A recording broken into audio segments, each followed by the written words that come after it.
Oil closing lower today after crude oil inventories reported a surprise increase of 1.2 million barrels for the week of June, down 1.3%, of course, up about 8% or so last week. The news comes on the heels of tweets from President Trump yesterday accusing OPEC of driving gas prices higher, writing, quote, "The OPEC monopoly must remember that gas prices are up and they are doing little to help. If anything, they are driving prices higher as the United States defends many of their members for very little money. This must be a two-way street. Reduce pricing now!" Exclamation mark.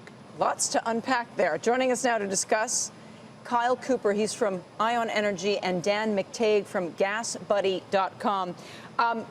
Kyle, can OPEC lower prices? I mean, does Saudi Arabia have enough capacity to come on and fill any kind of gap that would help lower prices, or are they maxed out? Well, certainly they do have excess capacity, but, you know, they are in a cartel and they try to at least abide somewhat, at least in theory, with the overall group decision, which, of course, was just made a week or two ago in Vienna.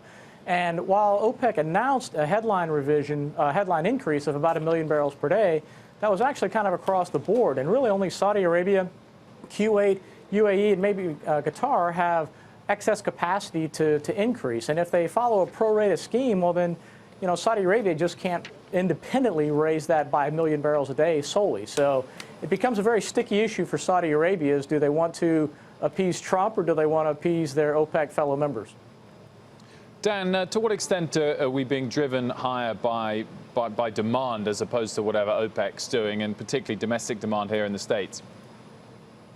Well, up 2% year over year, if I'm to take the EIA's data today alone.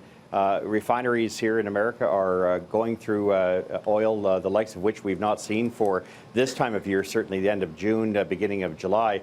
18 million barrels. That's significant because it suggests that even despite the 62-cent a gallon increase that we've seen year over year, it's not having a dent on demand, and that could continue to be a problem, apart from the geopolitical issues of Libya shut in terms of oil, apart from Venezuela, apart from sanctions on Iran, apart from Canada's Syncrude not being able to get sufficient supplies of oil down.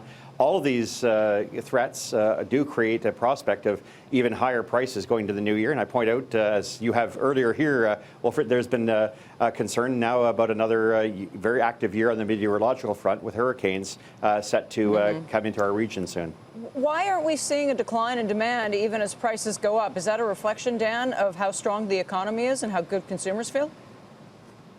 It may very well be. We also have to look at the fact that we've seen a bit of a decline in prices. You know, we walked a few weeks ago right up to the $3 a gallon mark and came right back down to $2.86. So for a lot of people, for some, and I would suspect for a lot who took to the roads this weekend, you know, prices have actually come down, so it's not as bad as it once was. Nevertheless, it may very well be a sign of a very robust economy. People are feeling much better, more confident. I note that vehicle sales appear to be heading up. So all of these things are contributing mightily to prices moving up. I'm also, of course, worried about the macroeconomic issue, the lack of investment spare capacity, which Kyle had sort of alluded to just a little earlier.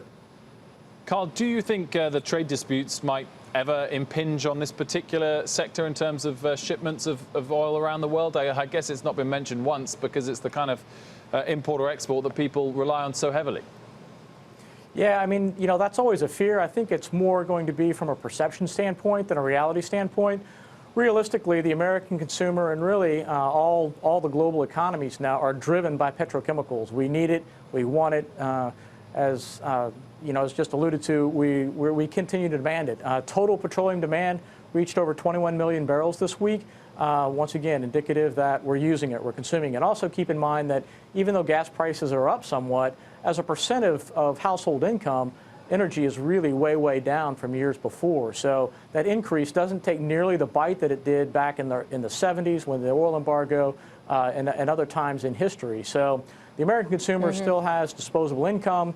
They're still using it and they're still driving, and it's still much easier to get in a car and drive than it is to use other forms of transportation. Can you put real numbers around that, Kyle? When you say that it used to gasoline used to absorb a lot larger percentage of an American consumer's income in the 70s compared to now, do you know the actual numbers? I'm curious.